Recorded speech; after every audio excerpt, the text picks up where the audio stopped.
श्री अखिलेश यादव जी। मैं धन्यवाद देना चाहता हूं अध्यक्ष महोदय आपका।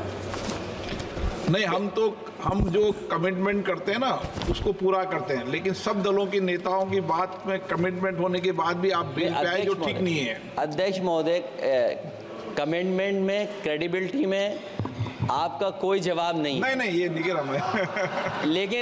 लेकिन दाईं तरफ वाले लोगों का थोड़ा हिसाब किताब अलग है।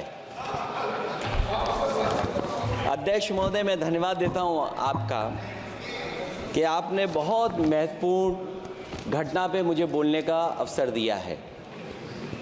संभल जो इसलिए जाना जाता था कि भाईचारे के साथ वहाँ रहते हैं लोग, वहाँ अभी से नहीं, सदियों पुराना भाईचारा हजारों साल से इसी तरह रहते आए हैं। लेकिन अचानक ये जो घटना हुई है, ये सोची समझी रणनीति के तहत वेल प्लान्ड हुआ है और वहाँ के भाईचारे को गोली मारने का काम हुआ है। जो घटना हुई है वो सोची समझी साजिश है। वहाँ जो खुदाई की बात लगातार अध्यक्ष महोदय देश में कोने कोने पर भारतीय जनता पार्टी और उनके सहयोगी और समर्थक, शुभचिंतक बार बार खुदाई की जो बात कर रहे हैं अध्यक्ष महोदय, ये खुदाई जो है हमारे देश का सौहार्द, हमारे देश का भाईचारा, हमारे देश का गंगा जमनी तहजीब को खो देगा। मैं आपका धन्यवाद इसलिए भी देता हूं कि इस महत्वपूर्ण जो साजिश हुई, और वो साजिश सोची समझी इसलिए मैं बोल रहा हूं। उत्तर प्रदेश का चुनाव था, पहले 13 तारीख को चुनाव होना था और 13 तारीख के चुनाव को उन्होंने बढ़ा करके 20 तारीख कर दिया। और इस जो घटना है मैं आपके सामने पढ़ना चाहता हूं। अध्यक्ष महोदय, ये यात्रा रुकी क्यों नहीं है? यात्रा ले जाओ दूसरी तरफ।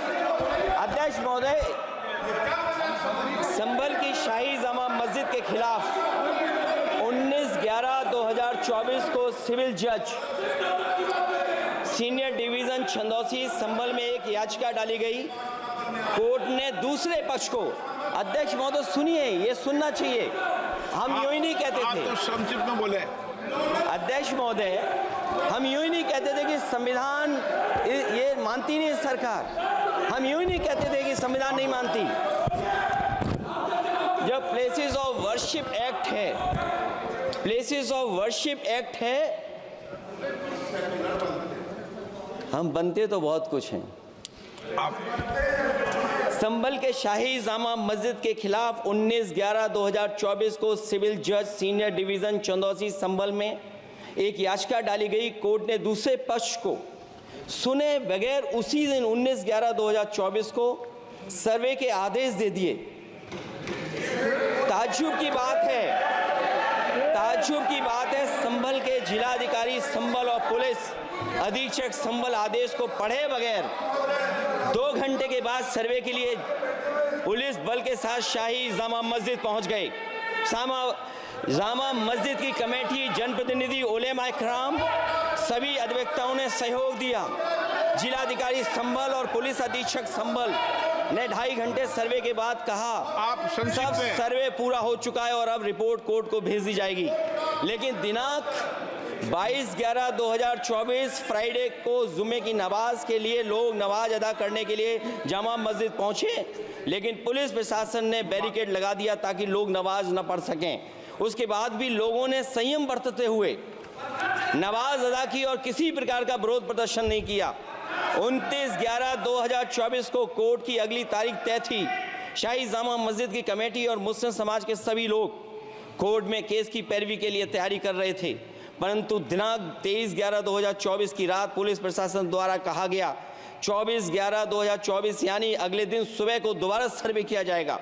शाही जामा मस्जिद कमेटी और अधिवक्ता ने कहा कि इस सर्वे तो मुकम्मल हो चुका है, अब दूसरे सर्वे की क्या आवश्यकता है? कोर्ट के आदेश का हमने पालन कर दिया।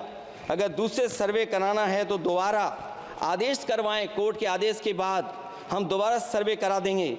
लेकिन जिलाधिकारी संभल और पुलिस अधीक्षक संभल ने कोई सुनवाई नहीं की और तानाशाही दिखाते हुए सुबह के वक्त से पहले शाही जामा मस्जिद आ गए। शाही जामा मस्जिद कमेटी और मुस्लिम समाज के लोगों ने फिर भी धैर्य रखा और दोबारा सर्वे के लिए अंदर ले गए। सर्वे के दौरान करीब 1.5 घंटा बाद जब जनता को सूचना मिली तो वो इकट्ठा होना शुरू हो गए। लोगों ने सर्वे का कारण जानना चाहा तो सर्किल ऑफिसर ने उनके साथ गाली गलौज की और लाठीचार्ज करवाकर बुरी तरह जख्मी कर दिया। इसका विरोध करते हुए चंद लोगों ने पत्थर चलाए, जिसके बदले में पुलिस के सिपाही से लेकर के अधिकारियों तक ने अपने सरकारी और प्राइवेट हथियारों से गोलियां चलाईं, जिसका वीडियो रिकॉर्डिंग है, जिसके एवज में दर्जन लोग गोलियों से घायल हो गए हैं। 5 मासूमों जो कि अपने घर से सामान लेने के निकले थे, उनकी मृत्यु हो गई। संभल का माहौल बिगाड़ने में संभल का माहौल बिगाड़ने में याचिका दायर करने वाले लोगों के साथ पुलिस और प्रशासन के लोग जिम्मेदार हैं। इनको निलंबित किया जाना चाहिए और हत्या का मुकदमा चलाया जाना चाहिए, जिससे कि लोगों को इंसाफ मिल सके और आने वाले समय में कोई इस प्रकार की संविधान के खिलाफ और गैर कानूनी घटना को अंजाम न दिया जा सके। अध्यक्ष महोदय, ये लड़ाई दिल्ली और लखनऊ की है। नो प्लीज कभी दिल्ली पहुंचे थे जिस रास्ते, वही लखनऊ वाले उसी रास्ते पहुंचना चाहते हैं। उज्जर रमन सिंह जी 2 मिनट बोल रहे हैं, आप 1 मिनट बोल रहे हैं। हो गया विषय आपका अखिलेश जी।